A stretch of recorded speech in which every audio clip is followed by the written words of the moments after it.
What is the best time of the day to eat tomatoes?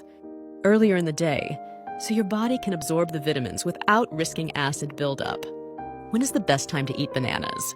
Earlier in the day to improve your skin, immune system, and digestion. When is the best time to drink coffee?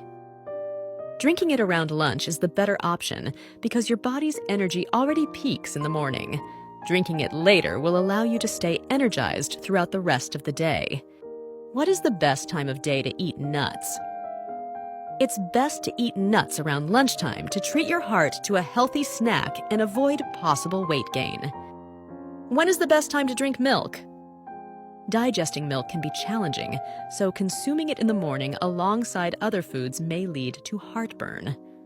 Optimal timing for enjoying a glass of warm milk is in the evening, as it has a calming effect on the body and supports restful sleep during the night. Did you know those facts? Let us know in the comments.